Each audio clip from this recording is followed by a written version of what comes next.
Hello everybody, welcome to the experience.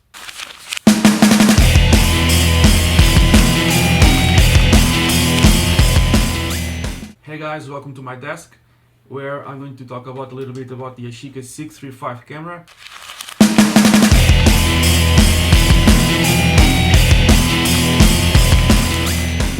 Hey guys, welcome to my desk. I'm going to explain today the main features of the Yashica 635 camera. It's a TLR camera, but with a little twist. It has a special feature that I would like to mention to you guys in a couple of seconds. First, the basics. TLR camera, top lens to frame your shot and focus. You look through here, your ground glass, and you focus using this little knob. At the bottom you have the taking lens, so this is where the actual film is exposed. So frame through here and expose your film through there. It's a basic and simple little camera. It has all the basic features a TLR camera needs. So advanced lever, focus lever, little window for the number of shots you have taken and have left. Here you have a knob to advance your 35mm film. This is a special feature regarding this camera, I think exclusively, and I explain in a second why this is here.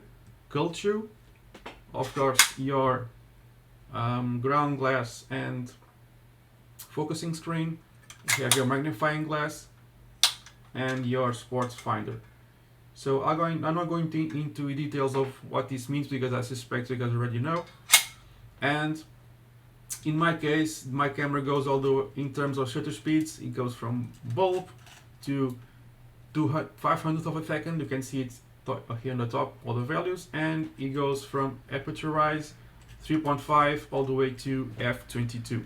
So shutter button here, cock the shutter here, take your shot, and you have the self timer here. So pretty simple. Just in terms of loading the film, just undo this, and there you have it. So if you want some details on how to load a camera like this, just leave a comment and I can provide such a video, but not today. Why is this camera special? Well, as you can see, let me see if I can actually show you. At the back, it specifies you can use 120 film or 35mm film. Yes, this camera has an adapter that I have it here. So if you're going to buy a 635 Yashica, make sure it includes this this kit where you can find out all the little pieces. So you have the film plate, you have the spool, all the knobs you need. So again, I'm not going to show how to assemble this. If you want to actually know how to do this, I will do it separately. Just leave a comment. And these pieces will allow you to adapt the back of your camera from 120 film to 35mm film. So you can actually use 35mm film. You have your sprocket holes if you want to actually expose the sprocket holes. It's really nice. Your film will go through here, and you can use a standard 35mm film instead of your 120 medium format film. Okay, I haven't used this much because I prefer to use a regular 35mm film camera, but it's nice to actually know that I have this available if I need to. One thing that I enjoy in this camera is that the focusing is here on this side here, and you can actually shoot here, so it's very comfortable to hold. I believe most TLRs you focus here and hold here, so you don't have much room to support the camera. Like this, you have your full hand here, you can grip it and you can focus it and you can just shoot it.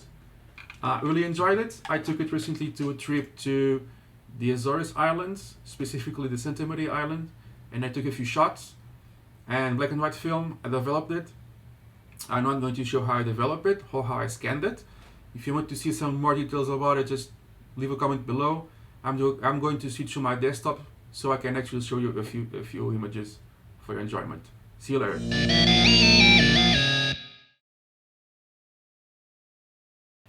Hey guys, welcome back to the experience. Welcome to my desk. Let's check some shots taken with the Yashica 635. Let's go. So as I mentioned, these shots were taken in the Azores Islands, more specifically the Santa Maria Island, and there's a small village called Vila do Porto. That's where this boat was just lying around, and I thought it was cool. It has some nice textures, and it features the actual village name. So this is a cool shot. I scanned these shots with the Epson V600 flatbed scanner. I'm not going to explain how I did it. That's for a different video. If you want to see some more details about it, just leave a comment below and I'll just get around to do that.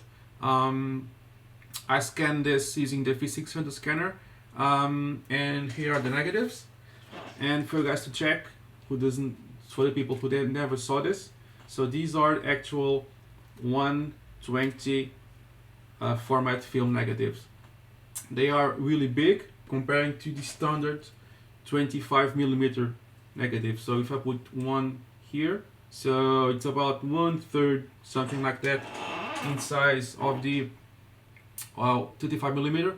So you get a bunch of detail, and it's really cool to look at, especially in my opinion, in a camera like this that is a square format. So if I zoom in, you'll see a bunch of detail here, and the V600 is not the best. Well, it's pretty decent for the price, but you can actually bring more detail even from these negatives, and they look really nice. So this specific picture, I did some tweaking already. I'll just go back to the default one, reset everything, and go from the beginning just once for you guys to see more or less what I did here.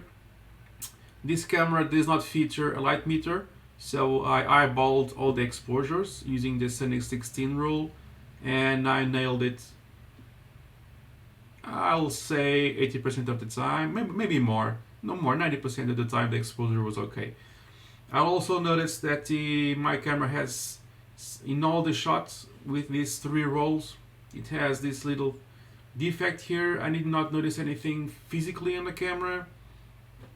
I don't know what happened. I'll just leave it as it is. I can fix it easily later. And I'm looking to my side because the monitor is here, so I can see better. So I'm just going to reset everything back to where it was before, straight out of the scanner, and it's quite flat and boring. That's how I like to scan it first, so I just can pull it back on the post-production process. So let's start by cropping. I'm going to crop this with the 1:1 aspect ratio because that's a square format, the native size of the actual 635 Yashica camera. So let me just get this thing more or less correct. It doesn't have to be spot on. It's just for you guys to more or less see what I do. In this case, the scanner did not pick up the actual frames, so I had to manually select the frames. That's why I need to crop afterwards. 35mm should be fine. And well, from there on, it's a matter of personal taste. I like to have my images punchy, especially the black and white ones. So I just go through here, set this to strong, pull it a little bit far out for more punch. Okay, let me get some blacks here. Looks fine. Some whites, and it's a little bit overexposed. And I'm going to pull this back a little bit just to get the boat nice and sharp and contrasty. Let me put this back a little bit back, and should be fine. Something around here. Okay, let me pull the shadows a little bit back so I can see more detail on the boat. The highlights to get the sky back. Now I need to pull my exposure up a little bit more. As you can see, the sky is all there. I can get more detail on the sky or the boat, or just both. So I'm just getting my boat to look fine. It's okay, just nothing special, just more or less what I like. Then I'll get my graduated filter so that I can get more detail on my skies. Just a little bit here. and I'm happy with it. And there it is, a nice little picture. Maybe just pull it up a little bit. Fine, it's cool.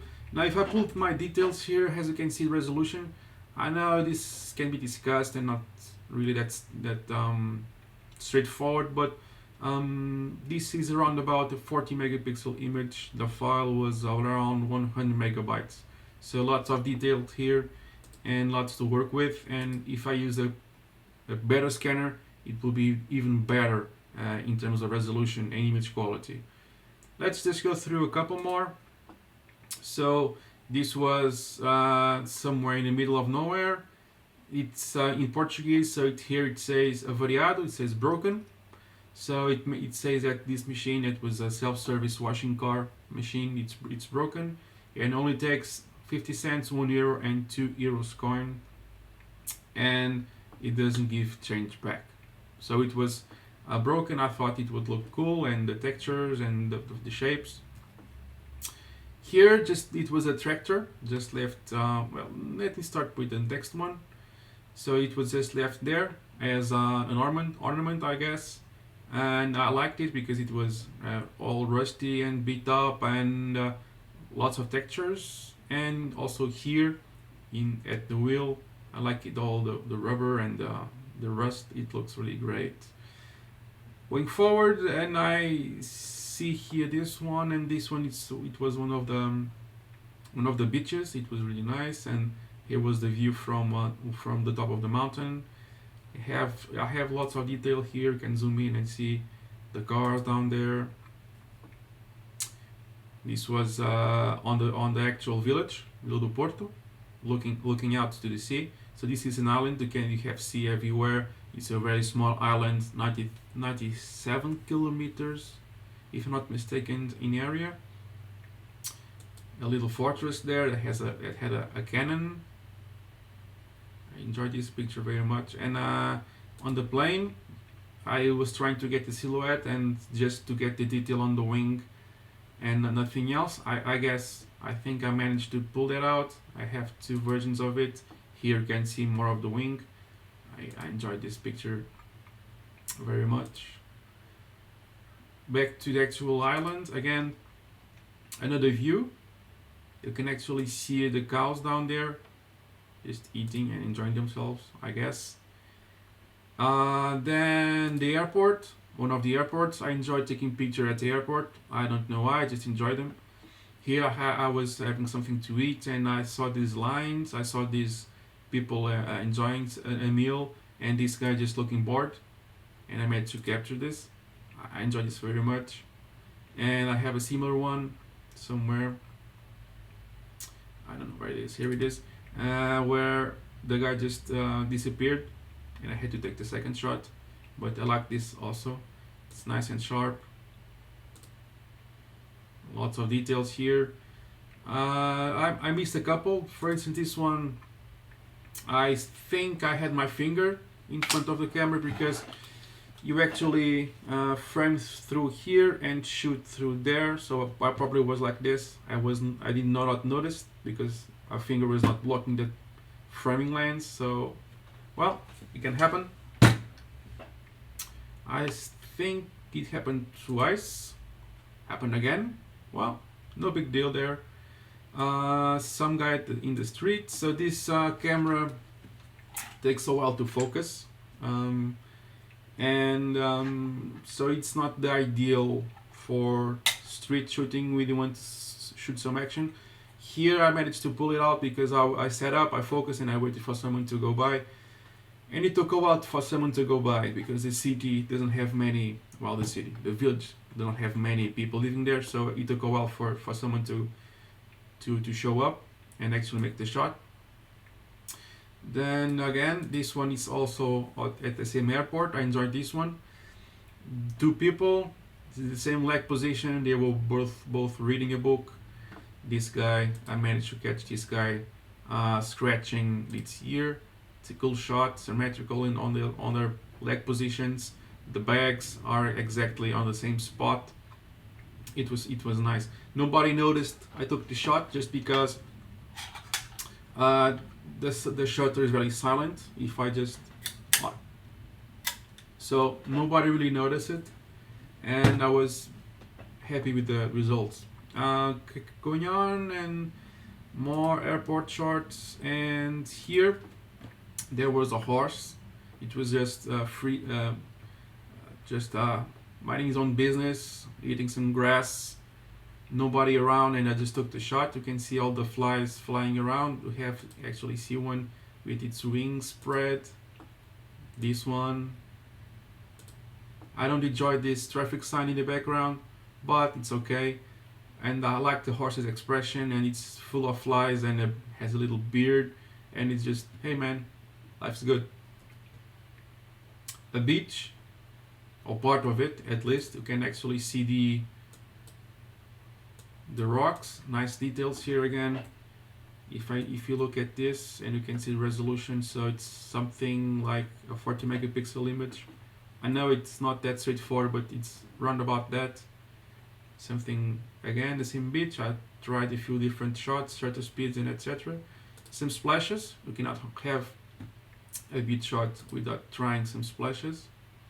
I like this one. This is nice. So since you focus from the top, you can actually put this on the ground, and you can just put your finger there ready and grab the shot. So it's a nice format for that. However, it's a little bit bulky for what I like to shoot. I usually shoot with a 35mm camera because it's smaller, and it's a M1, so that's another story, but it's nice and small, and you can get great results without breaking your back. And just one last one here, because it features the actual name of the island, Santa Maria Island. It's a very nice place, quiet, and you can actually relax and see some sights. Let's see if I want to see anything else. No, that's about the most. And that's finished with this one.